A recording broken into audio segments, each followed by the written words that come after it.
ओम श्री गणेशाय नमः। ओम नमः शिवाय। ओम नमः शिवाय।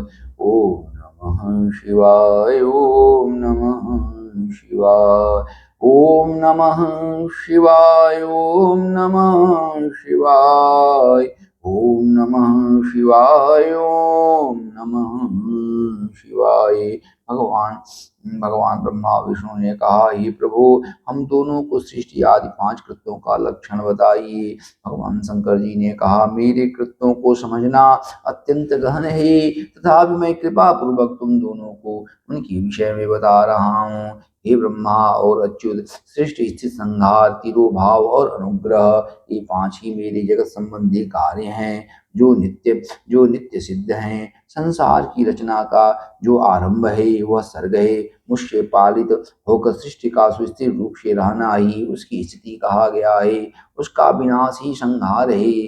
प्राणों का उत्क्रमण ही तिरोभाव है। इन सब से छुटकारा मिल जाना ही मेरा अनुग्रह है। इस प्रकार मेरे 5 कृत्य हैं। इन मेरे कर्तव्यों को चुपचाप अन्य पंचभूत आदि वहन करते रहते हैं। जैसे जल में पड़ने वाले गोपुर बिंब में आवागमन होता रहता है, सृष्टि आदि जो 4 कृत्य हैं वे संसार का विस्तार करने वाले हैं। 5वां कृत अनुग्रह मोक्ष का हेतु है। वह सदा मुझ में ही अचल भाव से स्थिर रहता है। मेरे भक्तजन इन 5 कृत्यों को 5 भूतों में देखते हैं। सृष्टि भूतल में, स्थिति जल में, संहार अग्नि में, तिरोभाव वायु में और अनुग्रह आकाश में स्थित है। पृथ्वी से सबकी सृष्टि होती है, जल से सबकी वृद्धि होती है, आग सबको जला देती है, वायु सबको एक स्थान से दूसरे स्थान को ले जाती है और आकाश सबको अनुग्रहित करता है। यह विद्वान पुरुषों को जानना चाहिए।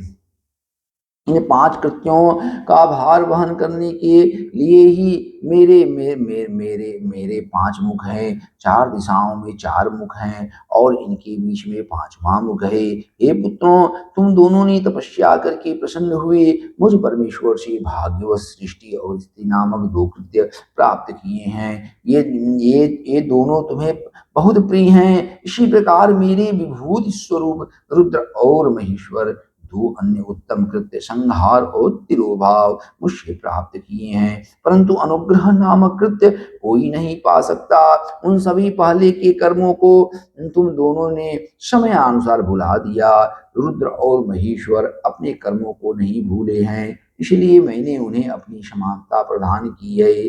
वे रूप भेष कृत्य वाहन आसन और आयुध आदि में मेरे समान ही हैं। हे पुत्रों, मेरे ध्यान से शून्य होने के कारण तुम दोनों में मूढ़ता आ गई है। मेरा ज्ञान रहने पर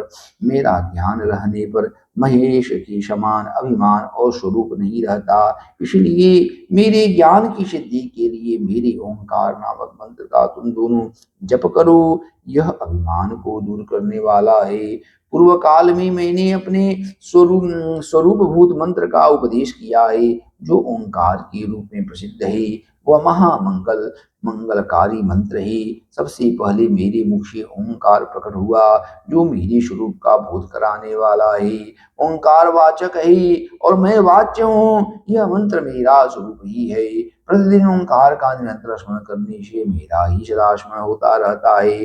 पहले मेरे उत्तरवर्ती मुख से अकार, पश्चिम मुख से उकार, दक्षिण मुख से मकार और पूर्ववर्ती मुख से बिंदु तथा मध्यवर्ती मुख से नाद उत्पन्न हुआ। इस प्रकार 5 अवयवों से युक्त होकर ओंकार का विस्तार हुआ। इन सभी अवयवों से एक ही भूत होकर वह प्रणव ओम नामक एक अक्षर हो गया। यह नाम रूपात्मक सारा जगत तथा भेद वर्ण स्त्री पुरुष वर्ग रूप दोनों को इस प्रणव मंत्र से व्याप्त है। यह मंत्र शिव और शक्ति दोनों का बोधक है।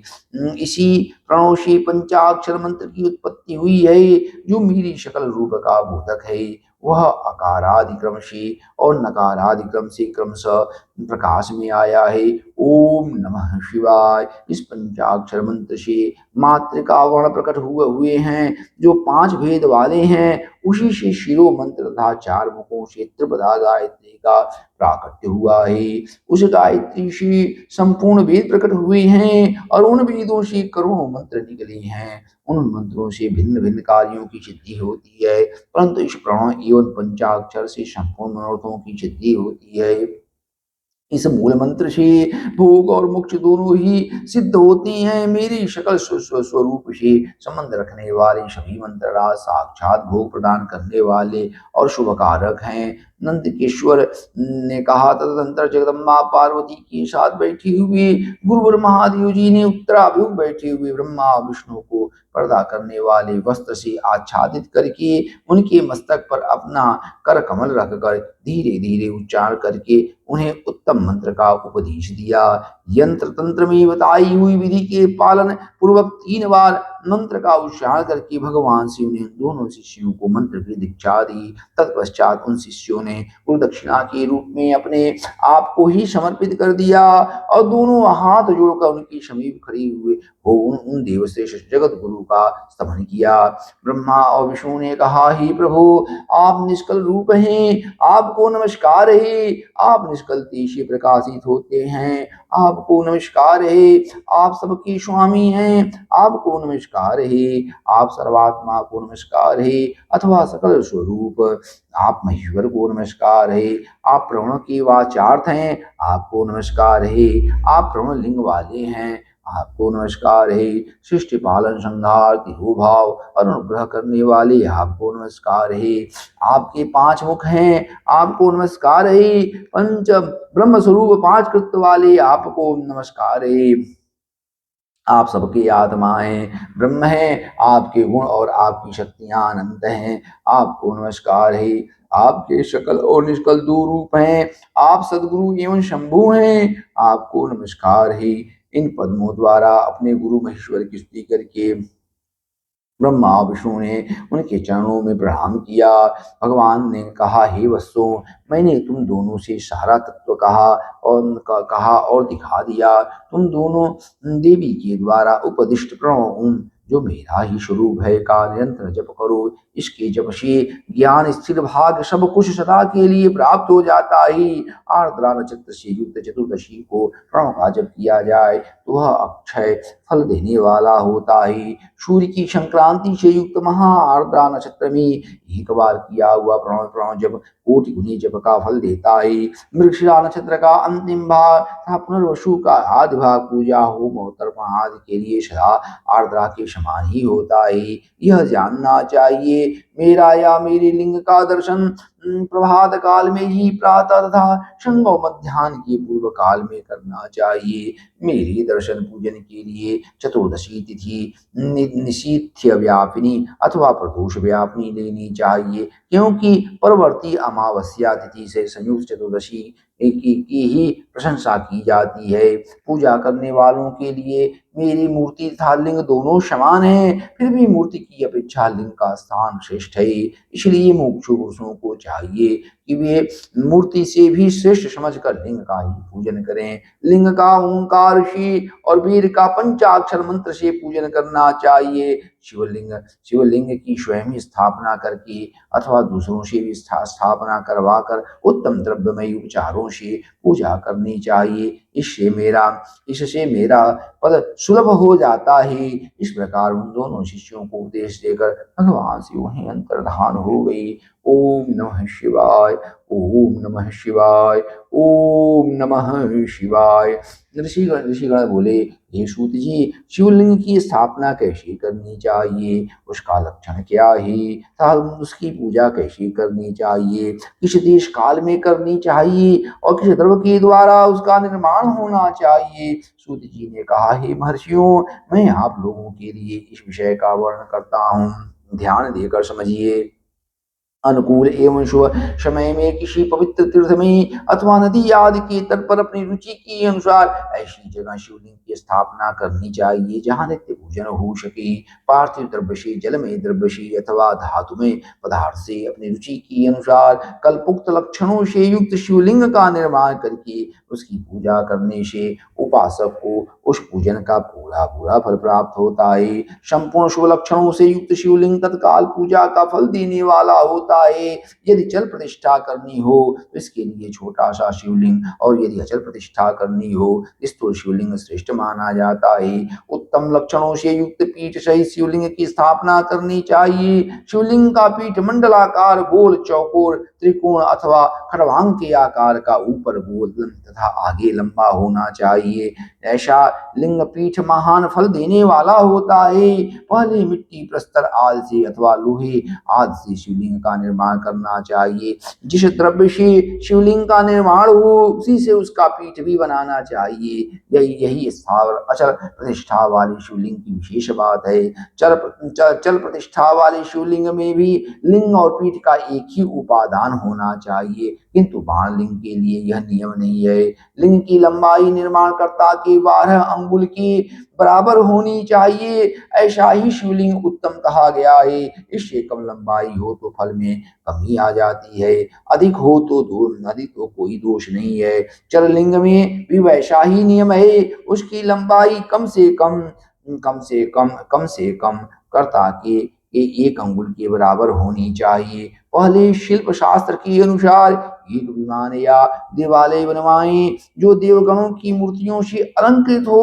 उसका गर्भगृह बहुत ही सुंदर, सुदृढ़ और दर्पण की समान स्वच्छ हो। उसे 9 प्रकार के रत्नों से विभूषित किया गया हो। उसमें पूर्व और पश्चिम दिशा में 2 मुख्य द्वार हों। जहाँ शिवलिंग की स्थापना करनी हो उस स्थान के गर्त में नीलम, लाल रत्न, वैदूर, श्याम रत्न, मरकत, मोती, मूंगा, गोमेद और हीरा, इन 9 रत्नों को तथा अन्य महत्वपूर्ण द्रव्यों को वैदिक मंत्रों के साथ छोड़ें। सत्योजात आदि 5 वैदिक मंत्रों द्वारा शिवलिंग का 5 स्थानों में क्रमशः पूजन करके अग्नि में भविष्य की अनेक आहुतियां दें और परिवार सहित मेरी पूजा करके गुरु स्वरूप आचार्य को, धन तथा भाई बंधुओं को अभिलषित वस्तुओं से संतुष्ट करें। याचकों को जड़, सुवर्ण, गृह एवं भू संपत्ता, चेतन गौ आदि वैभव प्रदान करें। स्थावर जंगम सभी जीवों को यत्न पूर्वक संतुष्ट करके एक गड्ढे में सुवर्ण तथा 9 प्रकार के रत्न भरकर सद्योजात आदि वैदिक मंत्रों का उच्चारण करके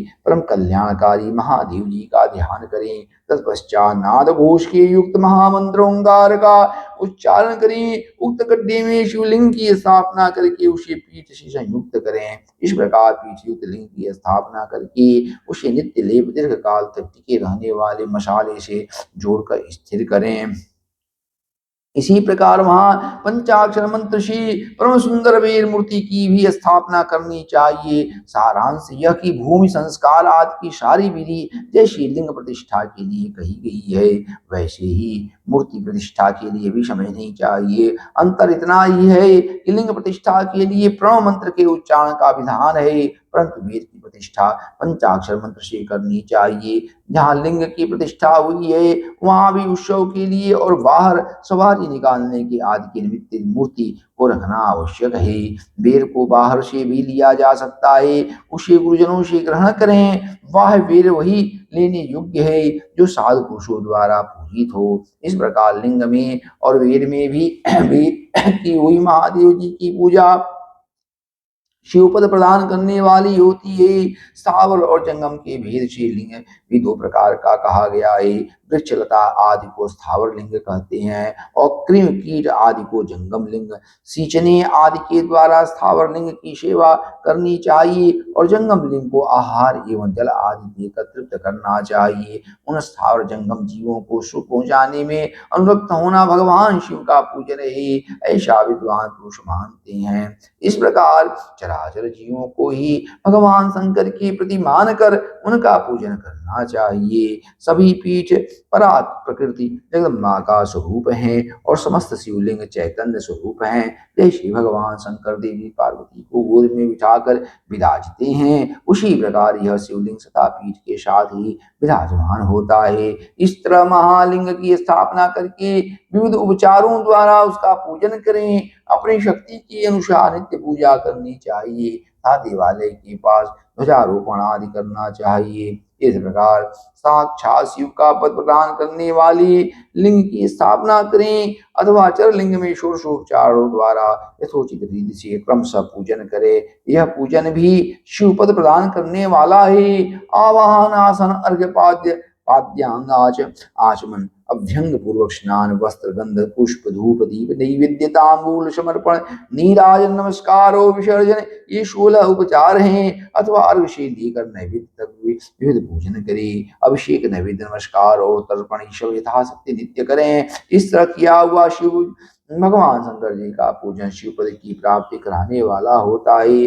अथवा किसी मनुष्य के द्वारा स्थापित शिवलिंग में, ऋषियों द्वारा स्थापित शिवलिंग में, देवताओं द्वारा स्थापित शिवलिंग में, अपने आप प्रकट हुए स्वयंभू लिंग में, अपने द्वारा नूतन स्थापित हुए शिवलिंग में भी उपचार समर्पण पूर्वक जैसे तैसे पूजन करने से या पूजन की सामग्री देने से भी मनुष्य ऊपर जो कुछ कहा गया है वह सारा फल प्राप्त कर लेता है। क्रमशः परिक्रमा और नमस्कार करने से भी शिवलिंग शिवपद की प्राप्ति कराने वाला होता है। यदि नियम पूर्वक शिवलिंग का दर्शन मात्र कर लिया जाए तो भी कल्याणप्रद होता है।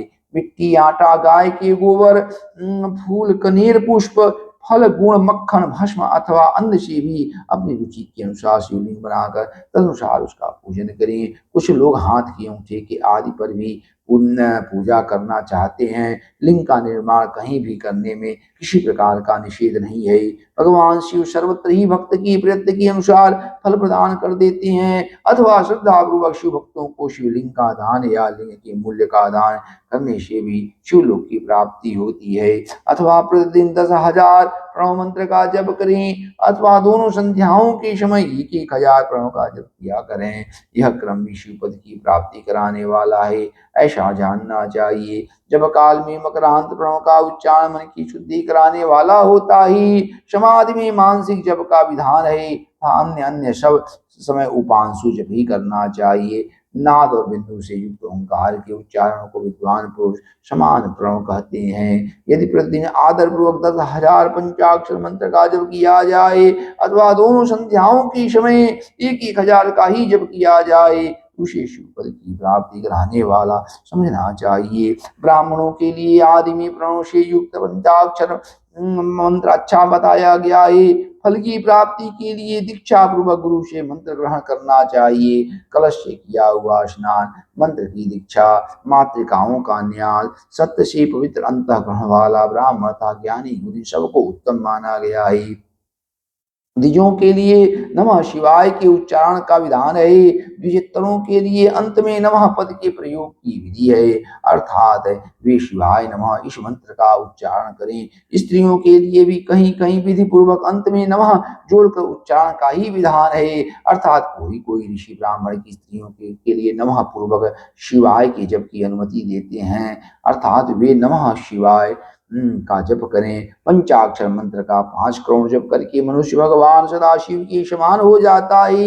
1, 2, 3 अथवा 4 करोड़ का जप करने से क्रमशः ब्रह्मा, विष्णु, राम, ईश्वर का पद प्राप्त होता है। अथवा मंत्र में जितने अक्षर हैं उनका पृथक पृथक 1 लाख जप करे अथवा समस्त अक्षरों का एक साथ ही जितने अक्षर हों उतने लाख जप करें। इस तरह के जप को शिवपद की प्राप्ति कराने वाला समझना चाहिए।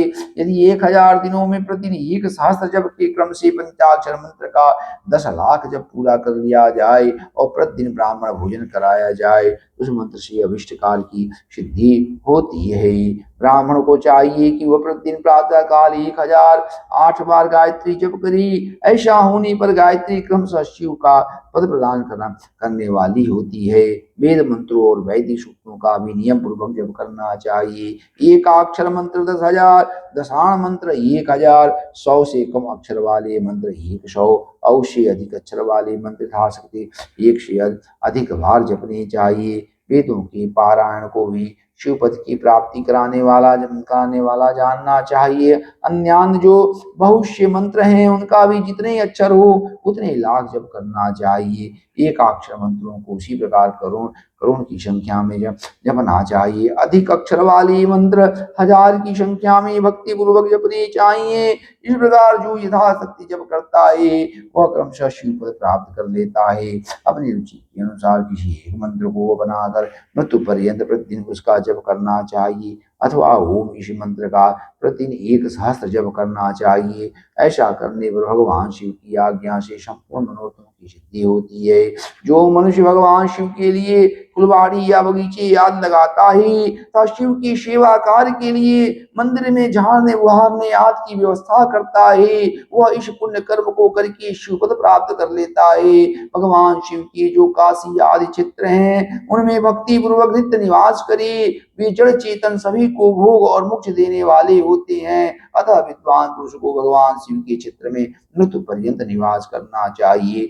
मनुष्यों द्वारा स्थापित शिवलिंग से चारों ओर 100 हाथ तक पुण्य क्षेत्र कहा गया है तथा ऋषियों द्वारा स्थापित शिवलिंग के चारों ओर 1000 हाथ तक पुण्य क्षेत्र होता है। इसी प्रकार देवताओं द्वारा स्थापित शिवलिंग के चारों ओर भी 1000 हाथ तक पुण्य क्षेत्र समझना चाहिए। स्वयंभू लिंग के चारों ओर तो 1000 धनुष 4000 हाथ तक पुण्य क्षेत्र होता है। पुण्य क्षेत्र में स्थित बावड़ी, कुआं और पोखरे आदि को शिव गंगा समझना चाहिए। भगवान शिव का ऐसा ही वचन है, वहां स्नान दान और जप करके मनुष्य भगवान शिव को प्राप्त कर लेता है। अतः मृत्यु पर्यंत शिव के क्षेत्र का आश्रय लेकर रहना चाहिए। जो शिव के क्षेत्र में अपने किसी मृत संबंधी का दाह दशा मासिक श्राद्ध सपिंडी का अथवा वार्षिक श्राद्ध करता है अथवा कभी भी शिव के क्षेत्र में अपने पितरों को पिंड देता है, वह तत्काल सब पापों से मुक्त हो जाता है और अंत में शिव पद प्राप्त पाता है। अथवा शिव के क्षेत्र में 7, 5 दिन या एक ही रात निवास कर ले, ऐसा करने से भी क्रमशः शिव पद की प्राप्ति होती है। लोक में अपने अपने वर्ण के अनुसार सदाचार पालन करने से भी मनुष्य शिव पद को प्राप्त कर लेता है। वर्णानुकूल आचरण से भक्ति भाव से वह अपने सत्कर्म द्वारा अतिशय फल पाता है। कामना पूर्वक किए हुए अपने कर्म की अभिष्ट फल को शीघ्र ही पा लेता है। निष्काम भाव से किया हुआ सारा कर्म साक्षात शिव पद की प्राप्ति कराने वाला होता है। दिन के 3 भाग होते हैं, प्रातः, मध्याह्न और सायंकाल। इन तीनों में क्रमशः एक एक प्रकार के कर्म का संपादन किया जाता है। प्रातः काल को शास्त्र विहित नित्य कर्म के अनुष्ठान का समय जानना चाहिए। मध्याह्न काल सकाम कर्म के लिए उपयोगी है तथा सायंकाल शांति कर्म के लिए उपयुक्त है, ऐसा जानना चाहिए। इस प्रकार रात्रि में भी समय का विभाजन किया गया है। रात के 4 प्रहरों में जो बीच के 2 प्रहर हैं उन्हें निश्चित काल कहा गया है। विशेष उस काल में की हुई भगवान शिव की पूजा अभिष्ट फल को देने वाली होती है, ऐसा जानकर कर्म करने वाला मनुष्य यथोक्त फल का भागी होता है। विशेषतः कलयुग में कर्म से ही फल की सिद्धि होती है। अपने अपने अधिकार के अनुसार ऊपर कही गई किसी भी कर्म के द्वारा शिव आराधना करने वाला पुरुष यदि सदाचारी है और पाप से डरता है तो वह उन कर्मों का पूरा फल अवश्य प्राप्त कर लेता है। ऋषियों ने कहा, हे सूत जी, अब आप हमें पुण्य क्षेत्र बताइए जिनका आश्रय लेकर सभी स्त्री पुरुष शिव पद प्राप्त कर लेते हैं। हे सूत जी, हे योगी वरों में श्रेष्ठ शिव क्षेत्रों तथा शैवागमों शिव विषयक शास्त्रों का भी वर्णन कीजिए। श्री सूत जी ने कहा, हे ऋषियों, सभी क्षेत्रों और आगमों का वर्ण श्रद्धा पूर्वक सुनिए। ओम नमः शिवाय, ओम नमः शिवाय, ओम नमः शिवाय। श्री सूत जी ने कहा, हे बुद्धिमान महर्षियों, मोक्षदायक शिव क्षेत्रों का वर्णन सुनिए। तत्पश्चात मैं लोक रक्षा के लिए शिव संबंधी आगमों का वर्णन करूंगा। पर्वत, वन और काननों सहित इस पृथ्वी का विस्तार 50 करोड़ योजन है। भगवान शिव की आज्ञा से पृथ्वी संपूर्ण जगत को धारण करके स्थित है। भगवान शिव ने भूतल पर विभिन्न स्थानों में वहां के निवासियों को कृपा पूर्वक मोक्ष देने के लिए शिव क्षेत्र का निर्माण किया है। कुछ क्षेत्र ऐसे हैं जिन्हें देवताओं तथा ऋषियों ने अपना वास स्थान बनाकर अनुग्रहित किया है, इसलिए उनमें तीर्थत्व प्रकट हो गया। और तथा अन्य बहुत से तीर्थ क्षेत्र ऐसे हैं जो लोगों की रक्षा के लिए स्वयं प्रादुर्भूत हुए हैं। तीर्थ और क्षेत्र में जाने पर मनुष्य को सदा स्नान दान और जप आदि करना चाहिए, अन्यथा वह रोग दरिद्रता तथा मुक्ता आदि दोषों का भागी होता है। जो मनुष्य इस भारतवर्ष के भीतर स्वयंभू तीर्थों में वास करके मरता है उसे पुनः मनुष्य योनि ही प्राप्त होती है। हे ब्राह्मण, पुण्य क्षेत्र में पाप कर्म किया जाए तो वह और भी दृढ़ हो जाता है, अतः पुण्य क्षेत्र में निवास करते समय थोड़ा सा भी पाप न करें। किसी भी उपाय से मनुष्य को पुण्य क्षेत्र में वास करना चाहिए। जिस किसी भी उपाय से मनुष्य को पुण्य क्षेत्र में वास करना चाहिए। सिंधु और गंगा नदी के तट पर बहुत से पुण्य क्षेत्र हैं। सरस्वती नदी परम पवित्र और 60 मुख वाली कही गई है, अर्थात उसकी 60 धाराएं हैं। जो विद्वान पुरुष सरस्वती की उन धाराओं के तट पर निवास करता है, वह क्रमशः ब्रह्म पद को पा लेता है।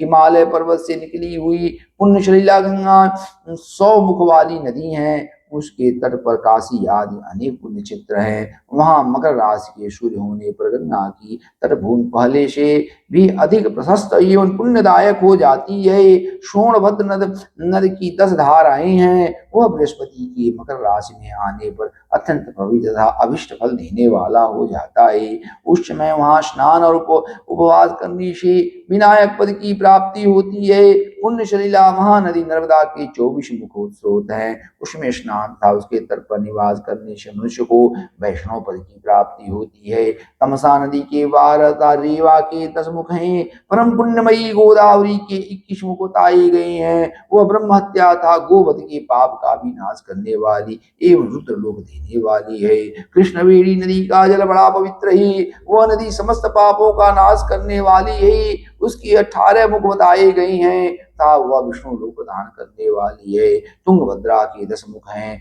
वह ब्रह्म लोक देने वाली है। पुण्य सलिला सुवर्ण मुख मुख री के 9 मुख कहे गए हैं। ब्रह्मलोक से लौटे हुए जीव उसी के तट पर जन्म लेते हैं। सरस्वती, पंपा, कन्याकुमारी तथा शुभकारक श्वेत नदी ये सभी पुण्य क्षेत्र हैं। इनके तट पर निवास करने से इंद्रलोक की प्राप्ति होती है। सह पर्वत से निकली हुई महानदी कावेरी परम पुण्यमयी है। उसकी 27 मुख बताए गए हैं। वह संपूर्ण अभिष्ट वस्तुओं को देने वाली है। उसके तट स्वर्ग लोक की प्राप्ति कराने वाली ब्रह्मा और विष्णु का पद देने वाले हैं।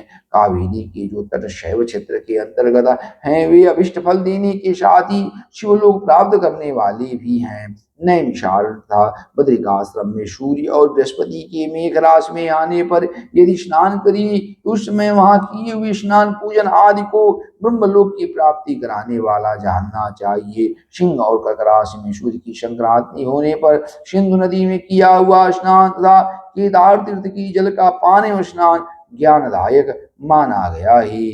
जब भगवान बृहस्पति सिंह राशि में स्थित हों, उस समय सिंह की संक्रांति से युक्त भाद्रपद मास में यदि गोदावरी के जल में स्नान किया जाए तो वह शिवलोक की प्राप्ति कराने वाला होता है।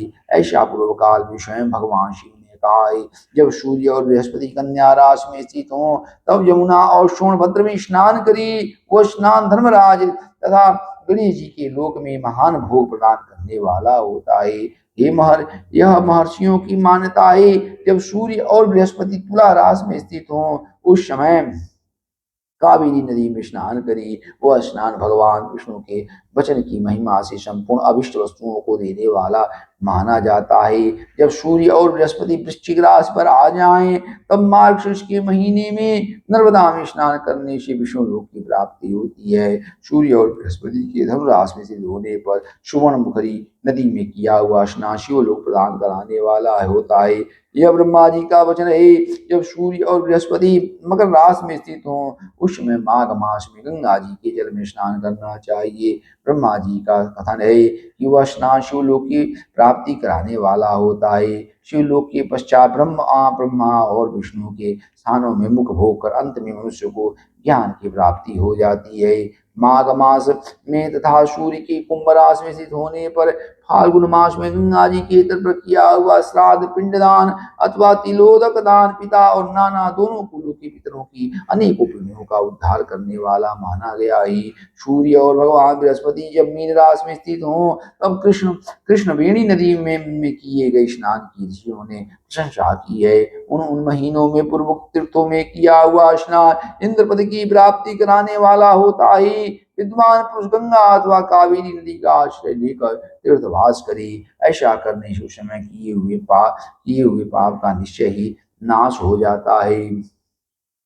रुद्रलोक प्रदान करने वाले बहुत से क्षेत्र हैं। ताम्रपाणी और वेगवती ये दोनों नदियां ब्रह्मलोक की प्राप्ति रूप फल देने वाली हैं। उन दोनों के तरफ अनेक स्वर्गदायक क्षेत्र हैं। उन दोनों के मध्य में बहुत से पुण्यप्रद क्षेत्र हैं। वहाँ निवास करने वाला विद्वान पुरुष वैश्य फल का भागी होता है। सदाचार, उत्तम वृत्ति तथा सद्भावना के साथ मन में दया भाव रखते हुए विद्वान पुरुष को तीर्थ में निवास करना चाहिए, अन्यथा उसका फल नहीं मिलता है। पुण्य क्षेत्र में किया हुआ थोड़ा सा पुण्य भी अनेक प्रकार से वृद्धि को प्राप्त होता है, था वहाँ किया हुआ छोटा सा पाप भी महान हो जाता है। यदि पुण्य क्षेत्र में रहकर ही जीवन बिताने का निश्चय हो तो उस पुण्य संकल्प से उसका पहले का सारा पाप तत्काल नष्ट हो जाएगा, क्योंकि पुण्य को ऐश्वर्यदायक कहा गया है। हे ब्राह्मणों, तीर्थवास जनित पुण्य कायिक, वाचिक और मानसिक सारे पापों का नाश कर देता है। तीर्थ में किया हुआ मानसिक पाप वज्रलेप हो जाता है, वह कई कल्पों तक पीछा नहीं छोड़ता है। वैसा पाप केवल ध्यान से ही नष्ट होता है, अन्यथा नष्ट नहीं होता। वाचिक पाप जब से तथा कायिक पाप शरीर को सुखाने जैसी कठोर तप से नष्ट होता है। धनोपार्जन में हुए पाप दान से नष्ट होते हैं, अन्यथा करोड़ों कल्पों में भी उनका नाश नहीं होता है। कभी कभी अतिशय मात्रा में बड़े पापों से पुण्य भी नष्ट हो जाते हैं। पुण्य और पाप दोनों का बीजांश वृद्ध्यंश और भोगांश होता है। बीजांश का नाश ज्ञान से, वृद्ध्यंश का न ऊपर लिखे प्रकार से तथा भोगांश का नाश भोगने से होता है। अन्य किसी प्रकार से करोड़ों पुण्य करके भी पाप के भोगांश नहीं मिट सकते।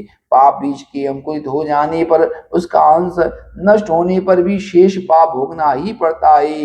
देवताओं की पूजा, ब्राह्मणों को दान तथा अधिक तप करने से समय पाकर पाप भोग मनुष्यों के सहने योग्य हो जाते हैं। इसलिए सुख चाहने वाले व्यक्ति को पापों से बचकर ही तीर्थवास करना चाहिए। ओम नमः शिवाय, ओम नमः शिवाय, ओम नमः शिवाय, ओम नमः शिवाय, ओम नमः शिवाय, ओम नमः शिवाय, ओम नमः शिवाय, ओम नमः शिवाय, ओम नमः शिवाय, ओम नमः शिवाय। ऋषियों ने कहा, हे सूत जी, अब आप शीघ्र ही हमें वह सदाचार सुनाइए जिससे विद्वान पुरुष पुण्य लोकों पर विजय प्राप्त कर लेता है। स्वर्ग प्रदान करने वाले धर्मही आचारों तथा नरक का कष्ट देने वाले अधर्मही आचारों का भी वर्णन कीजिए। सूति जी ने कहा, हे ऋषियों, सदाचार का पालन करने वाला विद्वान ब्राह्मण ही वास्तव में ब्राह्मण नाम धारण करने का अधिकारी है। जो केवल वेदोक्त आचार का पालन करने वाला है, उस ब्राह्मण की भी प्रशंसा होती है। सदाचार, वेदाचार तथा विद्या, इनमें से एक एक गुण से ही युक्त होने पर उसे द्विज कहते हैं। जिसमें स्वल्प मात्र में ही आचार का पालन देखा जाता है, जिसने वेदाध्ययन भी बहुत गम किया है, था जो राजा का सेवक, पुरोहित, मंत्री आदि है, उसे क्षत्रिय ब्राह्मण कहते हैं। जो ब्राह्मण कृषि तथा वाणिज्य कर्म करने वाला है और कुछ कुछ ब्राह्मणोचित आचार का भी पालन करता है, वह वैश्य ब्राह्मण है। था जो स्वयं ही खेत जोतता, हल चलाता है, उसे शुद्ध ब्राह्मण कहा गया है। जो दूसरों के दोष देखने वाला और परद्रोही है, उसे चांडाल द्विज कहते हैं। इसी तरह क्षत्रियों में भी जो पृथ्वी का पालन करता है, वह राजा है।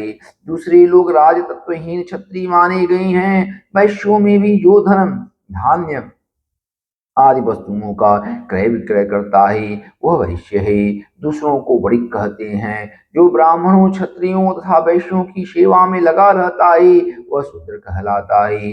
जो शूद्र हल जोतने का काम करता है, उसे वृषल समझना चाहिए। शेष शूद्र दस्यु कहलाते हैं। इन सभी वर्णों के मनुष्यों को चाहिए कि वे उस काल में उठकर पूर्वाभिमुख हो सबसे पहले देवताओं का, फिर धर्म का, पुनः अर्थ का, तदनंतर उसकी प्राप्ति के लिए उठाए जाने वाले क्लेशों का, आयु और व्यय का भी चिंतन करें। प्रातः काल उठकर पूर्व, अग्नि कोण, दक्षिण आदि 8 दिशाओं की ओर मुख करके बैठने पर क्रमशः आयु, द्वेष, मरण, पाप, भाग्य, व्याधि, पुष्टि और शक्ति प्रदान होती है। रात के पिछले पहर को उष काल जानना चाहिए। उस अंतिम पहर का जो आधा या मध्य भाग है, उसे संधि कहते हैं। उस संधि काल में उठकर द्विज को मलमूत्र आदि का त्याग करना चाहिए। घर से दूर जाकर बाहर से अपने शरीर को ढके रखकर दिन में उत्तराभिमुख में बैठकर मलमूत्र का त्याग करे। यदि उत्तराभिमुख बैठने में कोई रुकावट हो तो दूसरी दिशा की ओर मुख करके बैठे। जल अग्नि ब्राह्मण आदि देवताओं का सामना बचा कर बैठे।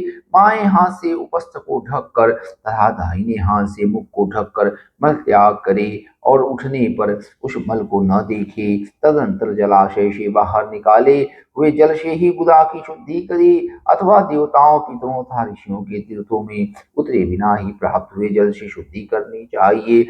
गुदा में सात 5 या 3 बार मिट्टी से उसे धोकर शुद्ध करी। लिंग में ककोड़ी के फल की बराबर मिट्टी लगाकर लगाए और उसे धो दी, परंतु गुदा में लगाने के लिए 1 पसर मिट्टी की आवश्यकता होती है। लिंग और गुदा की शुद्धि के पश्चात उठकर अन्यत्र जाए और हाथ पैरों की शुद्धि करके 8 बार कुल्ला करे। जिस किसी वृक्ष के पत्ते से अथवा उसके पतली काष्ठ से जल के बाहर दातुन करना चाहें उस समय तर्जनी उंगली का उपयोग न करें। यह दंत शुद्धि का विधान बताया गया है। तदनंतर जल संबंधी देवताओं को नमस्कार करके मंत्र पाठ करते हुए स्नान करें।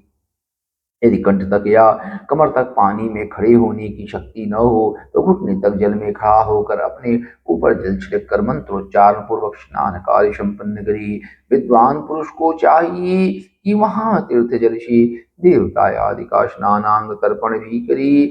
इसके बाद धौत वस्त्र लेकर 5 कच्छ करके उसे धारण करे। साथ ही कोई उत्तरी भी धारण कर ले, क्योंकि संध्या वंदन आदि सभी कर्मों में उसकी आवश्यकता होती है। नदी आदि तीर्थों में स्नान करने पर स्नान संबंधी उतारे हुए वस्त्र को वहां न धोए। स्नान के पश्चात विद्वान पुरुष उस वस्त्र को बावड़ी में कुएं के पास अथवा घर आदि में ले जाए और वहां पत्थर पर लकड़ी आदि पर जल में या स्थल में अच्छी तरह धोकर उस वस्त्र को निचोड़े। हे द्विजों, वस्त्र को निचोड़ने से जो जल गिरता है वो पितरों की तृप्ति के लिए होता है। इसके बाद जाबाली उपनिषद बताई गई अग्नि रीति मंत्र से भस्म लेकर उसके द्वारा त्रिपुंड लगाए। इस विधि का पालन न किया जाए इसके पूर्व ही यदि जल में भस्म गिर जाए तो कर्ता नरक में जाता है। आपोष्ठा इस मंत्र से पाप शांति के लिए सिर पर जल छिड़के तथा यस क्षयाय इस मंत्र को पढ़कर पैर पर जल छिड़के। इस संधि प्रोक्षण कहते हैं। आपोष्ठा इत्यादि मंत्रों में 3 ऋचाएं हैं और प्रत्येक ऋचा में गायत्री छंद के 3 चरण हैं। इनमें से प्रथम ऋचा के 3 चरणों का पाठ करते हुए क्रमशः पैर, मस्तक और हृदय में जल छिड़किए। दूसरी ऋचा के 3 चरणों को पढ़कर क्रमशः मस्तक, हृदय और पैर में जल छिड़के तथा तीसरी ऋचा के 3 चरणों का पाठ करते हुए क्रमशः हृदय, पैर और मस्तक का जल से प्रोक्षण करे। इसे विद्वान पुरुष मंत्र स्नान मानते हैं। किसी अपवित्र वस्तु से किंचित स्पर्श हो जाने पर, अपना स्वास्थ्य ठीक न रहने पर, राजभय या राष्ट्रभय उपस्थित होने पर, यात्रा काल में जल की उपलब्धि न होने की व्यवस्था आ जाने पर मंत्र स्नान करना चाहिए। प्रातः काल सूर्यश्च मामन्युश्च इस सूर्यानुवाक से तथा सायंकाल अग्निश्च मामन्युश्च इस अग्नि संबंधी अनुवाक से जल का आचमन करिए। पुनः जल से अपने अंगों का प्रोक्षण करिए। मध्याह्न काल में भी आप पुनः इस मंत्र से आचमन करके पूर्वत प्रोक्षण करना चाहिए। प्रातः काल की संध्योपासना में गायत्री मंत्र का जप करके 3 बार ऊपर की ओर सूर्योदय को अर्घ्य देना चाहिए। हे ब्राह्मणों, मध्याह्न काल में गायत्री मंत्र के उच्चारण पूर्वक सूर्य को एक ही अर्घ्य देना चाहिए। फिर सायंकाल आने पर पश्चिम की ओर मुख करके बैठ जाए और पृथ्वी पर ही सूर्य के लिए अर्घ्य दे, ऊपर की ओर नहीं। प्रातः काल और मध्याह्न काल के समय अंजलि में अर्घ्य जल लेकर अंगुलियों की ओर से सूर्यदेव के लिए अर्घ्य दे। उंगलियों के छिद्र से ढलते हुए सूर्य को देखे तथा उनके लिए आत्म प्रदक्षिणा करके शुद्ध आचमन करे। सायंकाल में सूर्यास्त से 2 घड़ी पहले की हुई संध्या निष्फल होती है, क्योंकि वह सायंकाल का समय नहीं है। ठीक समय पर संध्या करनी चाहिए, ऐसी शास्त्र की आज्ञा है। यदि संध्योपासना किए बिना दिन बीत जाए तो प्रत्येक समय के लिए क्रमशः प्रायश्चित करना चाहिए। यदि एक दिन बीते तो प्रत्येक बीती हुई संध्या काल के लिए नित्य नियम के अतिरिक्त 100 गायत्री मंत्र का अधिक जप करी। यदि नित्य कर्म के लुप्त हुई 10 दिन से अधिक बीत जाए तो उसकी प्रायश्चित रूप में 1 लाख गायत्री का जप करना चाहिए। यदि 1 मास तक नित्य कर्म छूट जाए तो पुनः अपना उपनयन संस्कार कराए। अर्थ सिद्धि के लिए ईश, गौरी, कार्तिकेय, विष्णु, ब्रह्मा, चंद्रमा और यम का था, ऐसे ही अन्य देवताओं का भी शुद्ध जल से तर्पण करी। तत्पश्चात तर्पण का कर्म को ब्राह्म ब्राह्म ब्राह्मण अर्पण करके शुद्ध आचमन करी। तीर्थ के दक्षिण भाग में प्रशस्त मठ में, मंत्रालय में, देवालय में, घर में अथवा अन्य किसी नियत स्थान में आसन पर स्थिरता पूर्वक बैठकर विद्वान पुरुष अपनी बुद्धि को स्थिर करी और संपूर्ण देवताओं को नमस्कार करके पहले प्रणव का जप करने के पश्चात गायत्री मंत्र की आवृत्ति करी। प्रणव के ओम इन तीनों अक्षरों से जीव और ब्रह्म की एकता का प्रतिपादन होता है। इस बात को जानकर प्रणव का जप करना चाहिए। जप काल में यह भावना करनी चाहिए कि हम तीनों लोकों की सृष्टि करने वाले, ब्रह्मा पालन करने वाले, विष्णु का संहार करने वाले रुद्र की जो स्वयं प्रकाश चिन्मय है उपासना करते हैं। यह ब्रह्म स्वरूप ओंकार हमारी कर्मेंद्रियों, ज्ञान इंद्रियों की वृत्तियों को, मन की वृत्तियों को तथा बुद्धि वृत्तियों को सदा भोग और मोक्ष प्रदान करने वाले धर्म एवं ज्ञान की ओर प्रेरित करी। बुद्धि के द्वारा प्रणव के इस अर्थ का चिंतन करता हुआ जो इसका जप करता ही वह निश्चय ही ब्रह्म को प्राप्त कर लेता है। अथवा अर्थानुसंधान के बिना भी प्रणव का नित्य जप करना चाहिए। इससे ब्राह्मणत्व की पूर्ति होती है। ब्राह्मणत्व की पूर्ति के लिए श्रेष्ठ ब्राह्मण को प्रतिदिन प्रातः काल 1 सहस्त्र गायत्री मंत्र का जप करना चाहिए। मध्याह्न काल में 100 बार और सायंकाल में 28 बार जप की विधि है। अन्य वर्ण के लोगों को अर्थात क्षत्रिय और वैश्य को तीनों संध्याओं के समय यथा 7 गायत्री जप करना चाहिए। शरीर के भीतर मूलाधार, स्वादिष्ठान, मणिपुर, अनाहत, आज्ञा और सहस्त्राक्षर ये 6 चक्र हैं। इनमें मूलाधार से लेकर सहस्रारत तक 6 स्थानों में क्रमशः विद्येश्वर, ब्रह्मा, विष्णु, ईश, जीवात्मा और परमेश्वर स्थित हैं। इन सब में ब्रह्म बुद्धि करके इनकी एकता का निश्चय करे और ब्रह्म मैं हूँ ऐसी भावना से युक्त होकर जप करे। उन्हीं विद्येश्वर आदि की ब्रह्मरंध्र आदि में तथा इस शरीर से बाहर भी भावना करी। महतत्व से लेकर पंचभूत पर्यंत तत्वों से बना हुआ जो शरीर है, ऐसे शास्त्रों शरीरों का एक एक जपा गायत्री के जब से एक के क्रम से अतिक्रमण करके जीव को धीरे धीरे परमात्मा से संयुक्त करे। यह जप का तत्व बताया गया है। 100 अथवा 28 मंत्रों की जप से उतने ही शरीरों का अतिक्रमण होता है। इस प्रकार जो मंत्रों का जप है इसी को आदि क्रम से वास्तविक जप जानना चाहिए। 1000 बार किया हुआ जब ब्रह्मलोक प्रदान करने वाला होता है ऐसा जानना चाहिए। 100 बार किया हुआ जब इंद्र पद की प्राप्ति कराने वाला माना गया है। ब्रह्मणेतर पुरुष आत्मरक्षा के लिए जो स्वल्प मात्रा में जप करता है वो ब्राह्मण के कुल में जन्म लेता है। इस प्रकार प्रतिदिन सूर्योपास्थान करके उपयुक्त रूप से जप का अनुष्ठान करना चाहिए। 12 लाख गायत्री का जप करने वाला पुरुष पूर्ण रूप से ब्राह्मण कहा गया है। जिस ब्राह्मण ने 1 लाख गायत्री का भी जप नहीं किया हो उसे वैदिक काल में न लगाए। 70 वर्ष की अवस्था तक नियम पालन पूर्वक कार्य करी। इसके बाद गृह त्याग कर संन्यास ले ली। परिव्राजक या सन्यासी नित्य प्रातः काल 12,000 प्रणव का जप करी। यदि एक दिन नियम का उल्लंघन हो जाए तो दूसरे दिन उसके बदले में उतना मंत्र और अधिक जपना चाहिए। इस प्रकार जप को चलाने का प्रयत्न करना चाहिए। यदि क्रमशः 1 मास उल्लंघन का व्यतीत हो गया हो तो 1.5 लाख जप करके उसका प्रायश्चित करना चाहिए। इससे अधिक समय तक नियम का उल्लंघन हो जाए तो पुनः नई सिरे से गुरु से नियम ग्रहण करे। ऐसा करने से दोषों की शांति होती है, अन्यथा रौरव नरक में जाना पड़ता है। जो सकाम भावना से युक्त गृहस्थ ब्राह्मण ही उसी को धर्म तथा अर्थ के लिए यत्न करना चाहिए। मोक्षु ब्राह्मण को तो सदा ज्ञान का ही अभ्यास करना चाहिए। धर्म से अर्थ की प्राप्ति होती है, अर्थ से भोग सुलभ होता है और उस भोग से वैराग्य की प्राप्ति होती है। धर्म पूर्वक उपार्जित धन से जो भोग प्राप्त होता है उससे एक एक दिन अवश्य वैराग्य का उदय होता है। उससे एक दिन अवश्य वैराग्य का उदय होता है। धर्म के विपरीत अधर्म से उपार्जित धन के द्वारा जो भोग प्राप्त होता है उससे भोगों के प्रति आसक्ति उत्पन्न होती है। धर्म दो प्रकार का कहा गया है, द्रव्य के द्वारा संपादित होने वाला और शरीर से किया जाने वाला। द्रव्य धर्म यज्ञ आदि के रूप में और शरीर धर्म तीर्थ स्नान आदि के रूप में पाए जाते हैं। मनुष्य धर्म से धन पाता है, तपस्या से उसे दिव्य रूप की प्राप्ति होती है। कामनाओं का त्याग करने वाले पुरुष के अंतःकरण की शुद्धि होती है, उस शुद्धि से ज्ञान का उदय होता है, इसमें संशय नहीं है। सत्ययुग आदि में तप को ही प्रशस्त कहा गया है, किंतु कलयुग में द्रव्य साध्य धर्म अच्छा माना गया है। सत्य युग में ध्यान से, त्रेता में तपस्या से और द्वापर युग में यज्ञ करने से ज्ञान की सिद्धि होती है, परंतु कलयुग में प्रतिमा भगवत विग्रह की पूजा से ज्ञान लाभ होता है। जिसका जैसा पुण्य या पाप होता है उसी वैसा ही फल प्राप्त होता है। द्रव्य देह अथवा अंग में न्यूनता वृद्धि अथवा क्षय आदि के रूप में वह फल प्रकट होता है। अधर्म हिंसा दुख रूप है और धर्म सुख रूप है। मनुष्य अधर्म से दुख पाता है और धर्म से सुख एवं अभ्युदय का भागी होता है।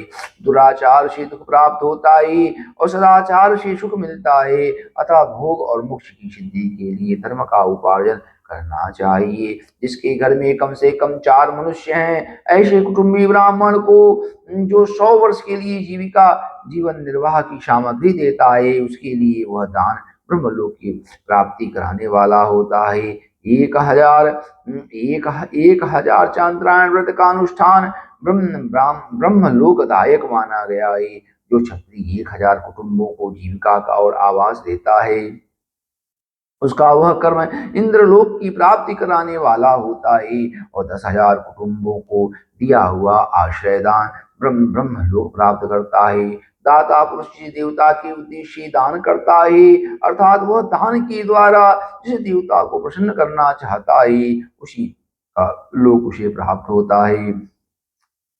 ऐसा वेद वेत्ता पुरुष कहते हैं। धनहीन पुरुष सदा तपस्या का उपार्जन करिए, क्योंकि तपस्या और तीर्थ सेवन से अच्छे सुख पाकर मनुष्य उसका भोग करता है। अब मैं न्यायतः धन के उपार्जन की विधि बता रहा हूँ। ब्राह्मण को चाहिए कि वह सदा सावधान रहकर विशुद्ध प्रतिग्रह, दान ग्रहण तथा याजन यज्ञ कराने आदि को से धन का अर्जन करे। वह इसके लिए कहीं कहीं दीनता न दिखाए और न अत्यंत क्लेशदायक कर्म ही करे। क्षत्रिय बाहुबल से धन का उपार्जन करे और वैश्य कृषि एवं गोरक्षा से न्यायोपार्जित धन का दान करने से दाता को ज्ञान की सिद्धि होती है।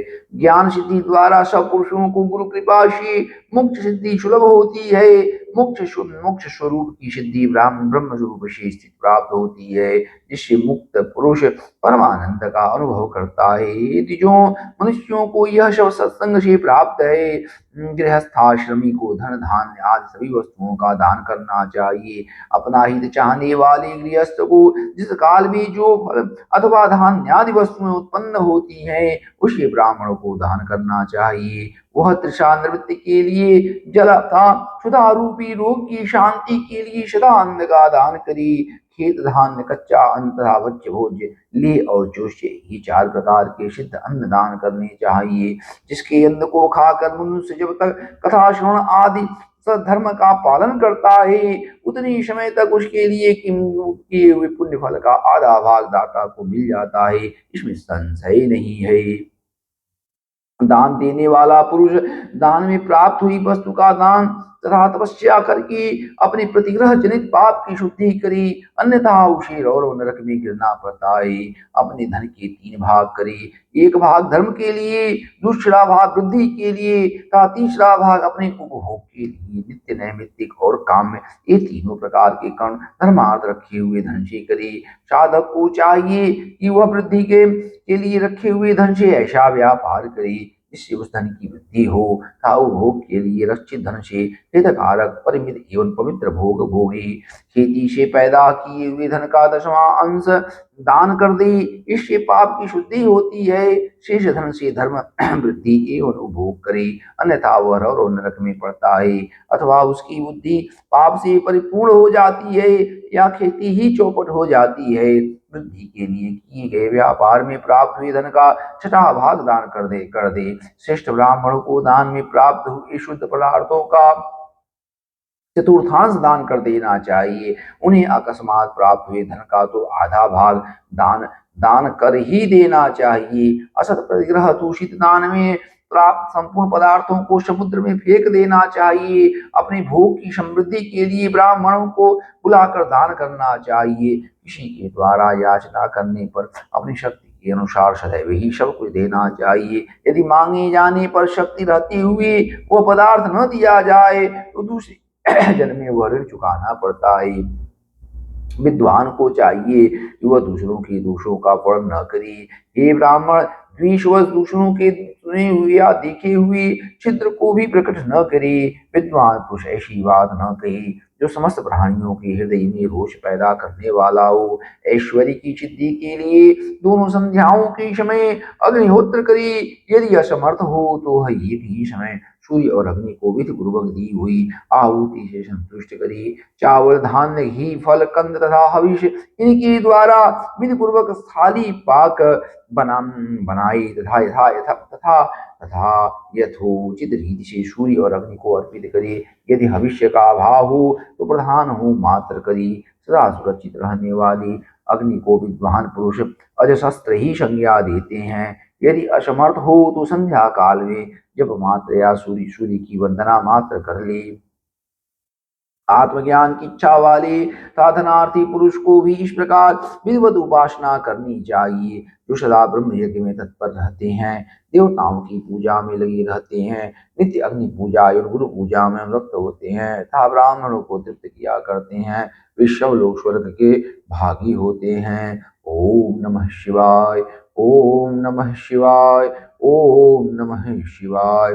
ऋषियों ने कहा, हे प्रभु, अग्नि यज्ञ, दियो यज्ञ, ब्रह्म यज्ञ, गुरु पूजा था ब्रह्म तृप्ति का क्रमशः हमारे समक्ष वर्णन कीजिए। सूत जी ने कहा, हे महर्षियों, गृहस्थ पुरुष अग्नि में सायंकाल और प्रातः काल जो चावल आदि द्रव्य की आहुति देता है उसी को अग्नि यज्ञ कहते हैं।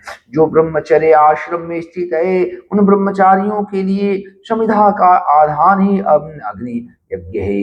वे समिधा का ही अग्नि में हवन करें। हे ब्राह्मणों, ब्रह्मचर्य आश्रम में निवास करने वाले द्विजों का जब तक विवाह न हो जाए और औपासनाग्नि की प्रतिष्ठा न कर लें तब तक उनके लिए अग्नि में समिधा का ही आहुति, व्रत आदि का पालन तथा विशेष जन आदि ही कर्तव्य है। यही उनके लिए अग्नि यज्ञ है। हे द्विजों, जिन्होंने वह अग्नि को विसर्जित करके अपनी आत्मा में ही अग्नि का आरोप कर लिया है, ऐसे वानप्रस्थियों और सन्यासियों के लिए यही हवन या अग्नि यज्ञ है कि वे विहित समय पर हितकर परिमित और पवित्र अन्न का भोजन कर लें। औपासनाग्नि को ग्रहण करके जब कुंड अथवा भांड में सुरक्षित कर लिया जाए तब उसे अजस्त्र कहा जाता है। राज विप्लव या दुर्दैव से अग्नि त्याग का भय उपस्थित हो जाने पर जब अग्नि को स्वयं आत्मा में अथवा अरणि में स्थापित कर लिया जाता है तब उसे समारोपित कहते हैं। हे ब्राह्मणों, सायंकाल अग्नि के लिए दी हुई आहुति संपत्ति प्रदान करने वाली होती है, ऐसा जानना चाहिए। और प्रातःकाल सूर्यदेव को दी हुई आहुति आयु की वृद्धि कराने वाली होती है, यह बात अच्छी तरह समझ लेनी चाहिए। दिन में अग्निदेव सूर्य में ही प्रविष्ट हो जाते हैं, अतः प्रातःकाल सूर्य को दी हुई आहुति भी अग्नि यज्ञ ही है। इंद्र आदि समस्त देवताओं के उद्देश्य अग्नि में जो आहुति दी जाती है उसे देव यज्ञ समझना चाहिए। स्थाली पाक आदि यज्ञों को देव यज्ञ ही माना जाना चाहिए। लौकिक अग्नि में प्रतिष्ठित जो चूड़ाकरण आदि संस्कार निमित्तक हवन कर्म है, उन्हें भी देव यज्ञ के ही अंतर्गत जानना चाहिए। अब ब्रह्म यज्ञ का वर्णन सुनिए। द्विजों को चाहिए कि वह देवताओं की तृप्ति के लिए निरंतर ब्रह्म यज्ञ करे। वेदों का जो नित्य अध्ययन होता है उसी को ब्रह्म यज्ञ कहा गया है। प्रातः नित्य कर्म की अंतर सायंकाल तक ब्रह्म यज्ञ किया जा सकता है, उसके बाद रात में इसका विधान नहीं है। अग्नि के बिना देव यज्ञ कैसे संपन्न होता है, इसे आप लोग श्रद्धा से और आदर पूर्वक सुनिए। सृष्टि के आरंभ में सर्वज्ञ दयालु और सर्वसमर्थ महादेव जी ने समस्त लोगों के उपकार के लिए वारों की कल्पना की। वे भगवान शिव संसार रूपी रोग को दूर करने के लिए वैद्य हैं, सबके ज्ञाता, समस्त औषधियों की भी औषध हैं। उन भगवान ने पहले अपने वार की कल्पना की जो आरोग्य प्रदान करने वाला है। तत्पश्चात उन्होंने अपनी माया शक्ति का वार बनाया जो संपत्ति प्रदान करने वाला है। जन्म काल में दुर्गतिग्रस्त बालक की रक्षा के लिए उन्होंने कुमार के वार की कल्पना की। तत्पश्चात सर्वसमर्थ महादेव जी ने आलस्य और पाप की निवृत्ति तथा समस्त लोगों का हित करने की इच्छा से लोक रक्षक भगवान विष्णु का वार बनाया। इसके बाद सबके स्वामी भगवान शिव ने पुष्टि और रक्षा के लिए आयुकर्ता तथा त्रिलोक सृष्टा परमेष्टि ब्रह्मा का आयुष कारक भार बनाया, जिससे संपूर्ण जगत के आयुष की सिद्धि हो सके। इसके बाद तीनों लोगों की वृद्धि के लिए पहले पुण्य पाप की रचना की। तत्पश्चात उनके करने वाले लोगों को शुभाशुभ फल देने के लिए भगवान शिव ने इंद्र और यम के वारों का निर्माण किया। ये दोनों वार क्रमशः भोग देने वाले लोगों की मृत्यु भय को दूर करने वाले हैं। इसके बाद सूर्य आदि 7 ग्रहों को जो अपने ही स्वरूप भूता प्राणियों के लिए सुख दुख के सूचक हैं, भगवान शिव ने उपयुक्त 7 वारों का स्वामी निश्चित किया। वे शव ग्रह नक्षत्रों के ज्योतिर्मय मंडल में प्रतिष्ठित हैं। शिव के वार या दिन के स्वामी सूर्य हैं, शक्ति संबंधी वार के स्वामी सोम हैं, कुमार संबंधी दिन के अधिपति मंगल हैं, विष्णु वार के स्वामी बुध हैं, ब्रह्मा जी के वार के अधिपति बृहस्पति हैं, इंद्र वार के स्वामी शुक्र और यम वार के स्वामी शनैश्वर हैं। अपने अपने वार में की हुई उन देवताओं की पूजा उनके अपने अपने फल को देने वाली होती है। सूर्य आरोग्य के और चंद्रमा संपत्ति के दाता हैं, मंगल व्याधियों का निवारण करते हैं, बुध पुष्टि देते हैं, बृहस्पति आयु की वृद्धि करते हैं, शुक्र भोग देते हैं और शनिश्चर मृत्यु का निवारण करते हैं। ये 7 वारों की क्रमशः फल बताई गई हैं जो उन देवताओं की प्रीति से प्राप्त होते हैं। अन्य देवताओं की भी पूजा का फल देने वाले भगवान शिव ही हैं। देवताओं की प्रसन्नता के लिए पूजा की 5 प्रकार की पद्धति बनाई गई है। उन देवताओं के मंत्रों का जप यह पहला प्रकार है। उनके लिए होम करना दूसरा, दान करना तीसरा, जप तथा तप करना चौथा प्रकार है। किसी वेदी पर, प्रतिमा में, अग्नि में अथवा ब्राह्मण के शरीर में आराध्य देवताओं की भावना करके 16 उपचारों से उनकी पूजा या आराधना करना पांचवा प्रकार है। इनमें पूजा की उत्तरोत्तर आधार श्रेष्ठ ही। पूर्व के अभाव में उत्तरोत्तर आधार का अवलंबन करना चाहिए। दोनों नेत्रों तथा मस्तक के रोग और कुष्ठ रोग की शांति के लिए भगवान सूर्य की उपासना करके ब्राह्मणों को भोजन कराएं। तदंतर एक दिन, एक मास, 1 वर्ष अथवा 3 वर्ष तक लगातार ऐसा साधन करना चाहिए। इससे यदि प्रबल प्रारब्ध का निर्माण हो जाता तो रोग एवं जरा आदि का नाश हो जाता है। इस देव के नाम मंत्रों का जप आदि साधनवार आदि के अनुसार फल देते हैं। रविवार को सूर्य देव के लिए, अन्य देवताओं के लिए, ब्राह्मणों के लिए विशिष्ट वस्तु अर्पित करी। यह साधन विशिष्ट फल देने वाला होता है तथा इसके द्वारा विशेष रूप से पापों की शांति होती है। विद्वान पुरुष सोमवार को संपत्ति की प्राप्ति के लिए लक्ष्मी आदि की पूजा करी तथा सपत्नी ब्राह्मणों को घृत पक्व अन्न का भोजन कराई। मंगलवार को रोगों की शांति के लिए काली आदि की पूजा करी तथा उड़द, मूंग एवं अरहर की दाल आदि से युक्त अन्न ब्राह्मणों को भोजन कराई। विद्वान पुरुष बुधवार को दही युक्त अन्न से भगवान विष्णु का भोजन करी। ऐसा करने से सदा पुत्र, मित्र और स्त्री आदि की पुष्टि होती है। जो दीर्घायु होने की इच्छा रखता हो वह गुरुवार को देवताओं की पुष्टि के लिए वस्त्र यज्ञोपवीत घृत मिश्र खीर से यजन पूजन करे।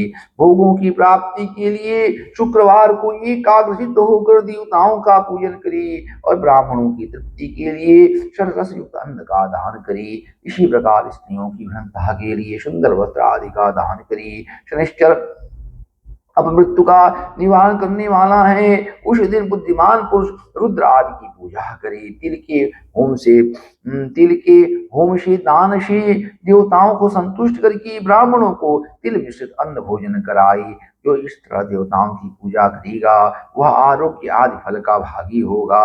देवताओं के नित्य पूजन, विशेष पूजन, स्नान, दान, जप, होम तथा ब्राह्मण तर्पण आदि में एवं रवि आदि वारों में विशेष तिथि और नक्षत्रों का योग प्राप्त होने पर विभिन्न देवताओं के पूजन में सर्वज्ञ जगदीश्वर भगवान शिव ही उन देवताओं के रूप में पूजित होकर सब लोगों को आरोग्य आदि फल प्रदान करते हैं। देश काल पात्र द्रव्य श्रद्धा एवं लोक की अनुसार उनके तारतम्य क्रम का ध्यान रखते हुए महादेव जी आराधना करने वाले लोगों को आरोग्य आदि फल देते हैं। शुभ मांगलिक कर्म के आरंभ में और अशुभ अंत्येष्टि आदि कर्म के अंत में तथा जन्म नक्षत्रों के आने पर गृहस्थ पुरुष अपने घर में आरोग्य आदि की समृद्धि के लिए सूर्य आदि ग्रहों का पूजन करे। इससे सिद्ध है कि देवताओं का यह संपूर्ण अभिष्ट वस्तुओं को देने वाला है। ब्राह्मणों का देवजन कर वैदिक मंत्रों के साथ होना चाहिए। यहाँ ब्राह्मण शब्द क्षत्रिय और वैश्य का भी उपलक्षण है। शूद्र आदि दूसरों का देव यज्ञ तांत्रिक विधि से होना चाहिए। शुभ फल की इच्छा रखने वाले मनुष्य को सातों ही दिन अपनी शक्ति के अनुसार सदा देव पूजन करना चाहिए।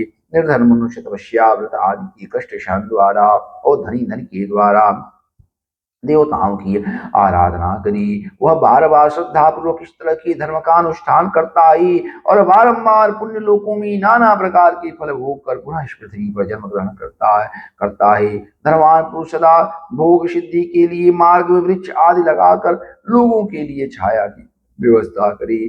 जलाशय, कुआं, बावली और पोखरी बनवाई। वेद शास्त्रों की प्रतिष्ठा के लिए पाठशाला का निर्माण करी तथा अन्य प्रकार से भी धर्म का संग्रह करता रही। समयानुसार पुण्य कर्मों के परिपाक से अंतःकरण शुद्ध होने पर ज्ञान की सिद्धि हो जाती है। हे द्विजों, जो इस अध्याय को सुनता, पढ़ता अथवा दूसरों को सुनाता है उसे दिव्य यज्ञ का फल प्राप्त होता है। ओम नमः शिवाय, ओम नमः शिवाय, ओम